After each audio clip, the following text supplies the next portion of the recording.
This is an excerpt from the Rhetoric of Aristotle, translated by Lane Cooper. Let us now discuss the various types of human character in relation to the emotions and moral states, to the several periods of life and the varieties of fortune. By emotions are meant anger, desire, and the like, which we have already discussed. By moral states are meant virtues and vices, and these, too, have already been treated along with the characteristic choices and characteristics, acts of the men who are subject to them. By periods of life are meant youth, the prime of life, and old age. By varieties of fortunes, states or conditions of life, are meant health, wealth, power in its several kinds, and their opposites. In a word, good fortune and bad. We shall begin with the characteristics of youth. Young men have strong desires, and whatever they desire they are prone to do. Of the bodily desires, the one they let govern them most is the sexual. Here they lack self-control. They are shifting and unsteady in their desires, which are vehement for a time, but soon relinquished. For the longings of youth are keen rather than deep, or like sick people's fits of hunger and thirst. The young are passionate, quick to anger, and apt to give way to it. And their angry passions get the better of them, for, since they wish to be honored, young men cannot put up with slight. They are resentful if they only imagine that they are unfairly treated. Fond of honor, they are even fonder of victory, for youth likes to be superior, and winning evinces superiority. They love both honor and victory more than they love money. Indeed, they care next to nothing about money, for they have not yet learned what the want of it means.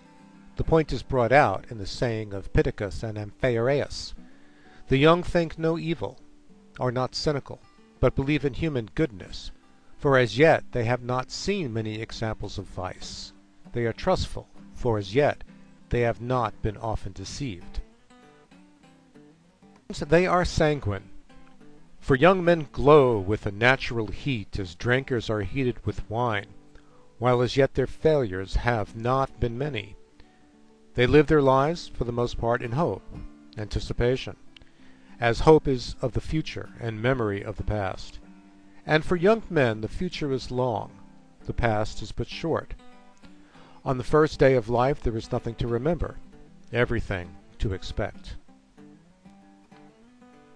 They are easily deceived, and for the same reason, since they are quick to hope. Being passionate as well as hopeful, they are relatively brave. The passion excludes fear, and the hope inspires confidence. No one is afraid when he is angry, and an anticipation of good makes one confident. And they are shy, for as yet they have no independent standard of good conduct, but only the conventional standards in which they were reared. They are high-minded, have lofty aspirations. First, because they have not yet been humbled by life, nor come to know the force of circumstances, and secondly, because high-mindedness means thinking oneself fitted for greater things, and this again is characteristic of the hopeful. In their actions they prefer honor to expediency, for their lives are rather lives of good impulse, moral instinct or feeling, than of calculation, reason. And calculation aims at the expedient, virtue at the honorable.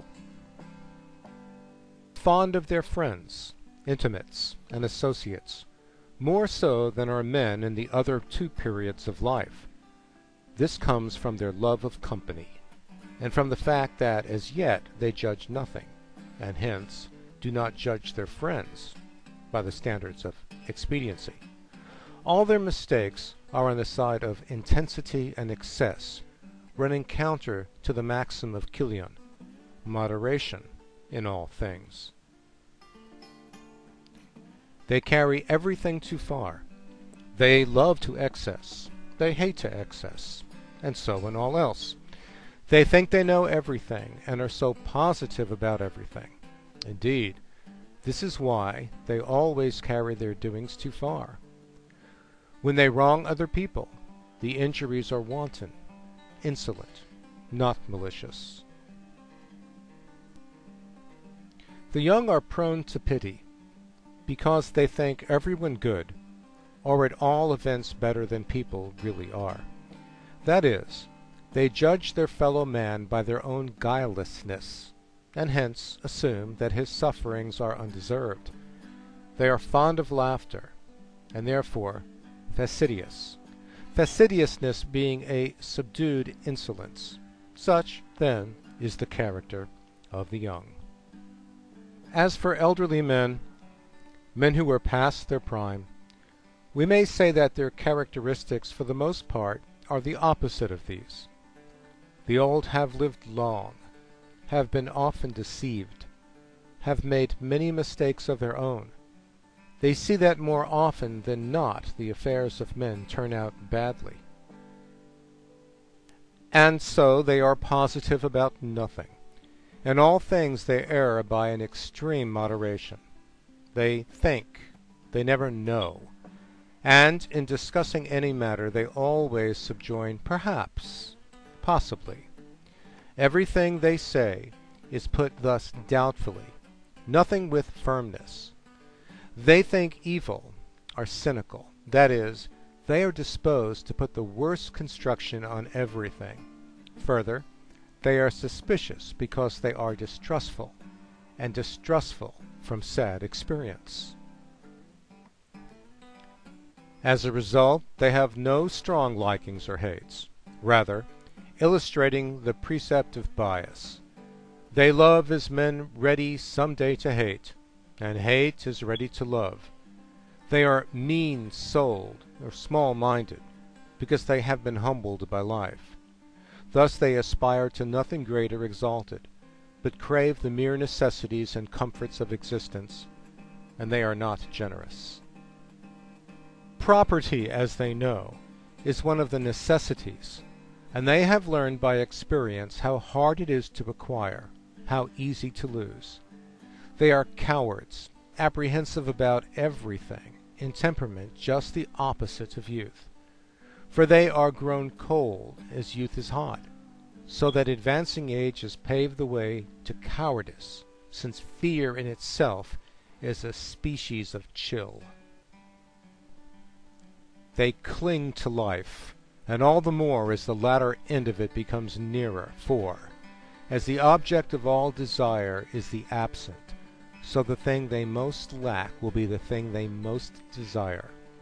They are unduly selfish. Their self-love exceeds the right measure. Another trait of the mean-souled. And through selfishness they live their lives with too much regard for the expedient, too little for honor. By the expediency we mean what is good for oneself. By honor, what is good absolutely. They are not shy, but tend to be shameless, because they have less regard for honor than for expediency.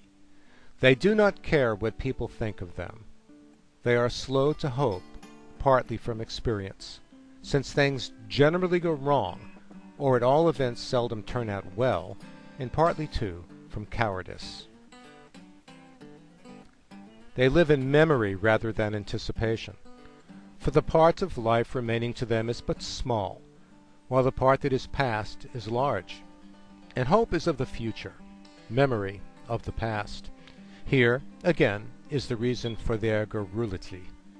They are forever talking of bygone events, which they thus enjoy in reflection. Their fits of passion, though quick, are feeble. As for their desires of sense, these have either wholly failed or are weakened. Accordingly, the old are not characterized by passion, and their actions are governed not by impulse, but by the love of gain. And hence men in this period of life are thought to be temperate, appear to have the virtue of self-control. The truth is that their desires have slackened, and they themselves are mastered by the love of gain. Their lives are rather lives of calculation than of moral bias, for calculation aims at expediency, whereas the object of morality is virtue. When they wrong others, the injuries are done out of malice and not from insolence. Old men, too, as well as young men, tend to feel pity, but not for the same reason.